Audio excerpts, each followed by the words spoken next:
try to do this right. This here, otherwise, I'm too tempted for karaoke. Can you all hear me okay? Yes. All right, great. Timer so I don't run long. Hey, thanks everyone for this opportunity to come and talk to you about, hey, what happened in 2017, where we are, and the future. And let's face it, with this great bond initiative, what are we going to do with that? Well, we did the hard work to help get it voted and approved. So let's talk a little bit about where we are and then where we're going. So really what we have is a program that continues to grow and expand just really beyond bike lanes themselves.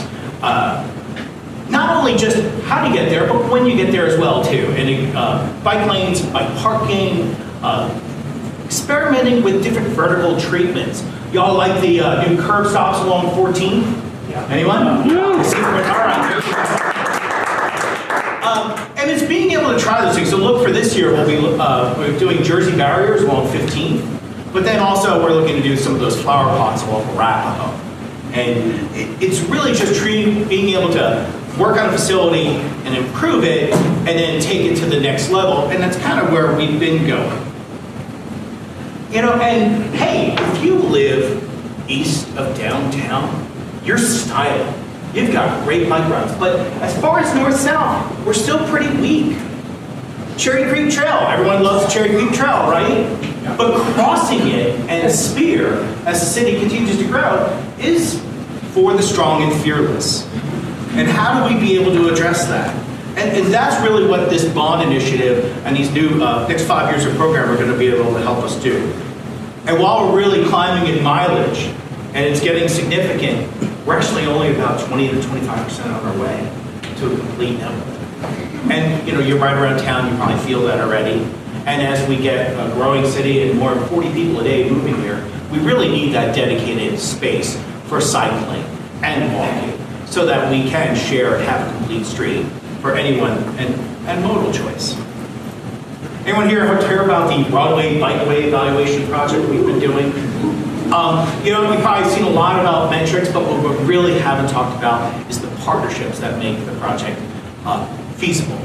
And it starts with our advocates and bringing our advocates to the table, like WorksDan and BikeDenver and Bicycle Colorado, who's helped lead wonderful activation events on the corridor. But more importantly than that, it's having a leader like Councilmember Clark, who knows the community really well, and is able to really speak about what their wants, needs, desires are, and is hands-on in the best way possible, being able to work with us to address challenging issues. Showing up when I have a meeting with a stakeholder, he has a real concern, there's Councilmember Clark to talk about it as well. And it's a guy who cares for the community, so thank you, Councilmember Clark. Because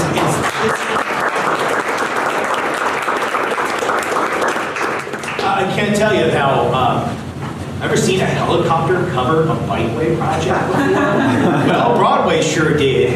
And with the tension around the state, with actions in Pueblo and Boulder and Colorado Springs, we really had to stay resilient and stay active. And I'm really looking forward to working with our Better Broadway partnership in 2018 and beyond to bring this project to fruition. It really starts to get to some of the issues about sidewalk connectivity. There's a lot of information, so forgive me, I have to go to my notes. Not only sidewalk types, but a pedestrian demand index.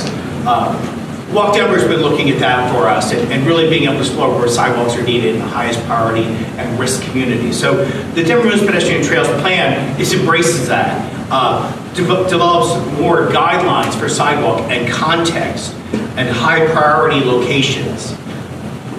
But transportation, believe it or not, is really about parking as well too. And anytime we talk about a bikeway project, parking to residents and to businesses just rises to the top of the list. And it's our parking management services folks that help us address those issues interactively on Broadway, but in other locations as well too.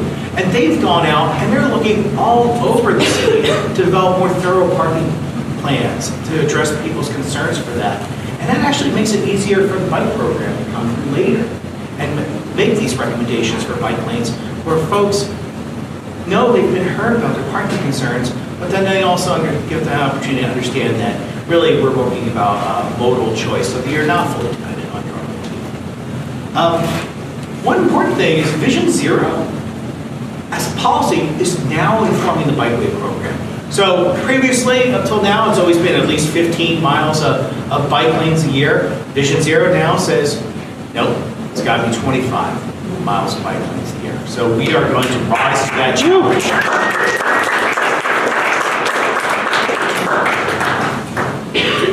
And that starts with the new program. Yes, I'm really excited about this because we see these dark blue are these bottom projects. We start to get that north-south portions of the grid. It starts to expand. And in particular, we start looking at getting across Cherry Creek. I'm really excited because some of these projects include Bannock itself. And Bannock is that example of the strong and fearless, taking the lane and controlling it, and then controlling it on Spear. That's pretty challenging, for sure. So it's really, what this bond action does, it allows us to really invest in challenging projects that we haven't been able to date. And that means we need to deliver on that. But with that, the parking program, the bike parking program, Ryan McCann administers that. He's a BikeDenver alumni. And not only does he run the program of bike parking with inverted U's and bicycle corrals, but now they're actually looking at fix-it stations and how the city and county of Denver deploys fix-it stations around the city. That really kind of brings us up to a more bike-friendly community, not only helping you get there, but if you have a problem along the way, maybe we can help you fix that problem and keep moving. And that's where, again, Vision Zero continues to facilitate, I think some of my slides might be missing here. Get a bit earlier then. I guess so. Wow. Well, all righty then. So I'm really excited about several programs that coincide with the bikeway program. And one of them in particular is the evaluation of speed limits and developing slow zones. It's that context, it's that speed differential that causes us to have some fear and apprehension about riding, but also increases injury exponentially. Also, those new pedestrian and crossing improvements where they're keenly needed along trails and such. Being able to identify these mid-block locations with sound technology that advises motorists that this is a place for pedestrians to cross and making those more routine.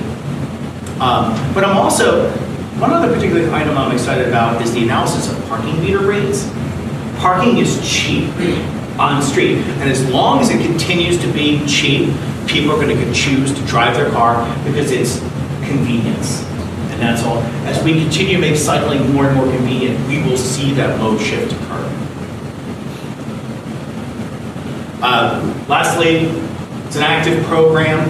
There are two things in the back by the table here. We have a statement of 2017, where we kind of are today as far as mileage. So if you didn't take notes, it's okay. We have it all for you. We also have a call for help. Snow maintenance.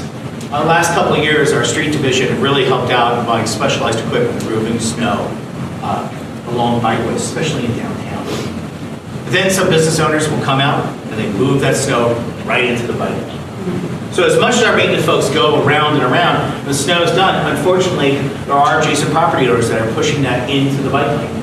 Now that is against city policy. We've prepared a bilingual handout. You all want to take out here with your own local hands, be nice, approach these business owners and let them know that as a cyclist and a customer, you really need to keep this bike lane active. It happened at the web building too. Being able to educate them as well, why that's important. Visit our bag, we'll change that policy. So just a little ask for help on that, and together we're going to continue to make Denver much more cycling friendly city. Thank you.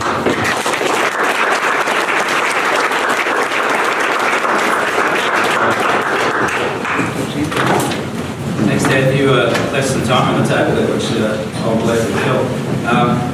We really appreciate you giving us that update there. And one of the things that Dan touched on there, the parking, is an interesting issue. And the other thing that's really interesting from our perspective is the city, and people like Dan, who have expended a lot of effort and in a lot of instances financial and political capital on building some bike lanes, right? They're not necessarily, the gold standard bike lanes. Okay, we can deal with all sorts of bike lanes. I just want every street to have a bike lane right now and claim that turf. But the people who park in bike lanes is a really interesting thing. And I know talking with Pete and our team that we're looking at sort of maybe doing some campaigns this year and giving you all an opportunity. I know you love it when people take a picture of a FedEx van or some Lyft or Uber driver that's parked in a bike lane. And they take a picture and they put it on Facebook and everybody goes crazy, right? Look at this, get this person out of here. Mr. Clark, Mr. Brooks, you know, everybody gets the email. They get tagged, John gets tagged and all this, right? And then it kind of dies off. I mean, truly, it's 5 stars and goes off. We need to kind of keep the pressure up, and I think we're talking, Pip and I have got a really things in bike lanes, BikeDenver.com may or may not be a website that's coming soon. If you want to check out, I don't know anything about that website. It may be very much like BikeLanesBoston.com if you actually want to go and check that out right now, but later. And it'll be a place where the collective visuals of all of the folks who are maybe not aware that they're parking in a bike lane can be gathered, and the information that can be provided to our public works folks. And our elected officials say, look, we know you can't keep everybody out of every bike lane every minute of every day, but here's about 4 or 5 pretty hard spots. Maybe we can help and get fixed up. So that's one little teaser there. But Dan, thank you so much. And I know, Dan, you're going to get some questions afterwards.